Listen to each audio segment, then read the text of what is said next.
अरे ये पवन सिंह अगर सुधर जाए तो हम सोच रहे हैं कि भाई भोजपुरी सुधरे एकदम हैं क्लीन हो जाए। भाई, सुधरल बा लोग कब। लेकिन क्या गारंटी है? गारंटी कैसे ना। आज पवन खेसारी जी दोनों जना हमनी के दूगो स्तंभ बा लोग, दूगो चलाओ इंडस्ट्री में बा लोग, और लोग से प्रोड्यूसर के करोड़ों रुपया उनकरा लोग पर लागल बा।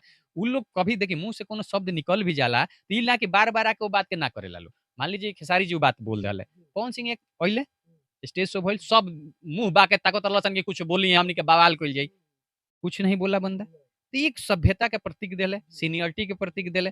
खेसारी भाई भी मान लें कि नहीं वो नहीं बोले हैं तो हम अब आज से कुछ नहीं बोलेंगे। ये सब बैलेंस हो गई। अच्छा, विवाद ई लोग करेला लोग काहे खातिर? नहीं, नहीं, अब विवाद काहे करेला लोग। अब जौन मान ली लोग मान लेहलक कि आज से विवाद ना करेम तो ऊपर बोलल ठीक नहीं है कि काहे करेला लोग, अब ओकरा खत्म कर दिया। खत्म कर मान देल। लीजिए हमारे दोनों सुपरस्टार बोल दिए कि आज से हम लोग इस सब विवाद नहीं करेंगे। आज से दोनों भाई मिल के जौन भी गलतफहमी है बा ओकरा के हटा के अच्छा से भोजपुरी के फ़िल्म लाइन में हमनी के चर्चा करेम सन कि हमनी के फ़िल्म 1 करोड़ लागता तो 2 करोड़ कैसे ओकरा से आओ प्रोड्यूसर के।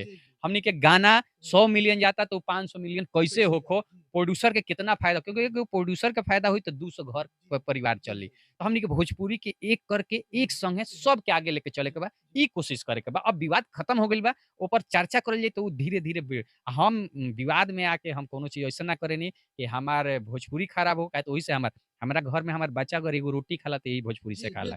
हमार अगर गाड़ी में तेल डलाता तो यही भोजपुरी से। तो हम ना चाहेम कि हम गायक के खिलाफ बोली या भोजपुरी के खिलाफ बोली जैसे भोजपुरी खराब होके। अच्छा, ये बताई का गारंटी लेतनी कि रउआ ई अब विवाद भोजपुरी में ई लोग खत्म कर दें? भाई ये शरीर के गारंटी नइखे का जी बंदना जी, शरीर के गारंटी बा। शरीर के गारंटी नइखे। रउरा अभी बानी, हमनी के कोशिश कर सकतानी। जैसे हमनी के जिए के कोशिश करतनी सन, हँसे के कोशिश करतनी सन, कोशिश कर सकतनी सन। अगर कोशिश से भी अगर अच्छा हो जाओ, तो ठीक बा, गारंटी कौनो चीज़ के नइखे। तो लेकिन अगर सारा स्टार जौन स्टार बाड़े जेकरा से करोड़ों लोग चलता, उ लोग धीरे-धीरे सोचे लगी नु तो गारंटी ना ई एकदम सही चीज़ हो जाई। आज से देख लीन 5-7 साल पहिले ऐसन बवाल ना होत रहे। उहे गायक रहले।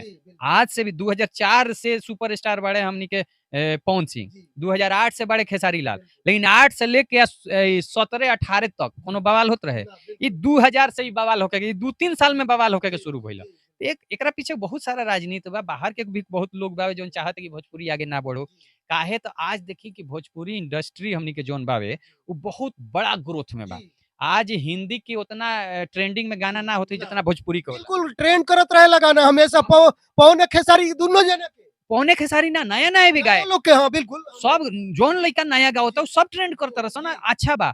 हम हर गाना शाहरुख खान के होगो चाहे सलमान खान के, सब लोग के गाना 500 मिलियन 100 मिलियन ना जाला। लेकिन हमनी के भोजपुरी के एगो हत्ती गायक निमन गा दी तो 100 मिलियन जाला। तो ये हमनी के भोजपुरी बहुत ग्रोथ करता। आज बड़ा-बड़ा भी लोग भोजपुरी पर डांस करता। आज हमनी के भोजपुरी छपरा, पटना, आरा से निकल के लंदन तक हमनी के शूटिंग करतानी सन। तो ये ग्रोथ देख के कुछ लोग के जलन भी होत है, जो बाहर के इंडस्ट्री के हो सकता, बाहर के आदमी हो सकता, चाहे हमनिये में के केहू हो सकता जे उ का कहला ओकरा के बुढ़िया कुटनी।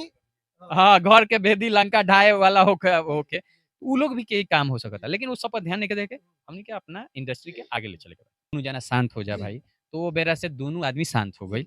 ये हमार सौभाग्य बा कि वो दिन से दोनों हमारे दोनों भाई जोन हैं सही हो गए। दोनों आदमी अब रउरा के बतावत खुशी हो रहल बा कि दोनों आदमी ई फैसला कइले बा कि एक दूसरा के संग हमनी के बैठेम सन। ई सारा भोजपुरी से जौन गलत चीज़ बावे एकरा के खत्म करके, आपसी द्वेष खत्म करके हमनी के भोजपुरी के गाना के आगे बढ़ावे खातिर, फ़िल्म के आगे बढ़ावे खातिर ई दोनों सुपरस्टार आज से काम कइल शुरू कइले बाड़े। और रउरा लोगन देखी कि ओकरा बाद विवाद खत्म हो गइल बा।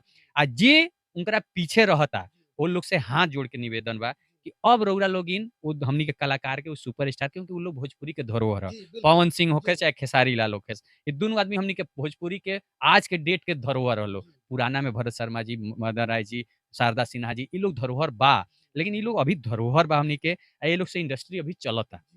ये लोग के उकसा के बवाल मचावे के कोशिश मत करे लगे, थोड़ा-थोड़ा व्यू खातिर। रउरा लोगन भी शांत हो जाई, जैसन हमार दोनों सुपरस्टार एक संगे मिल के काम करे के चाहता, तो रउरा लोगन भी थोड़ा-सा अपना पर्सनल चीज़ के हटा के और एगो अच्छा माहौल हमनी के बनावल जाओ। सब गायक और रउरा भी कुछ दिन में देखेम कि सारा गायक एक संगे बैठे लगी हैं। ई हमर बावे के दिल से सब भाई जैसन मानेला लोग। हम चाहेम कि सब गायक एक संगे बैठस आ भोजपुरी में हमनी के कुछ अच्छा कइल जाओ। फेसबुक पर लाइक बढ़ावे खातिर, आपन चैनल चलावे खातिर गायक के एगो मोहरा बना के रख देले बा। कलाकार बड़ी सॉफ्ट आदमी है। अब वंदना जी बाड़ी, अब इनका से केहू झगड़ा करी त झगड़ा ना करी, कहते इनकरा गाना गावे के बा, सब लोग के संगे गाना गावे के बा, सब इनका तो बोले में भैया डर लगेला कि केहू के हम खिलाफ बोली कि ना। अच्छा का है अभी का बा मुँह से अगर ओकरा पूछ देम, आ मुँह से अगर इहो निकल जाए कि अच्छा ई मत पूछिए तले गाड़ी वो सर गाड़ी दिवावल चाहतनी का? ई इतनी अच्छी गायिका है, इनका गाना जी, आज सबसे ज्यादा औरत ऊपर रील बनैली जी, ह। बिल्कुल। सैया जाड़ा में गौना हाँ, करैती। बिल्कुल। उ गोलू राजा हमनी के कंपनी में पहिले गौले रहले, ओकरा बाद लेडीज में ई गौली हाँ, और आज कितना वायरल भइल। बहुत सुंदर आवाज भी बा, बहुत मीठा बा इनकर आवाज। इनकर अच्छा गाना हमनी के एगो अलग से चैनल एगो हम खोलत तनी आकांक्षा म्यूजिक लाइव। जी, उनकर इनकर लाइवे गाना पर है ओमे मेरे घर में आलू रे आलू ससुर मेला चालू ये सब माने अच्छा। चले 2 लाइन पहले सुना दीजिए। अरे बिल्कुल। भिंडी रे हाँ, हाँ, बिल्कुल सुना देंगे। अम, सर के सही बात बा कि सर के चैनल से हमरा पता भी ना रहे कि वो गाना सर के चैनल से रहे। हमर खेत में जीरा रे जीरा, हमर खेत में जीरा रे जीरा, बलम मोरा हीरा, हाय दैया दैया, बलम मोरा हीरा, हाय दैया दैया।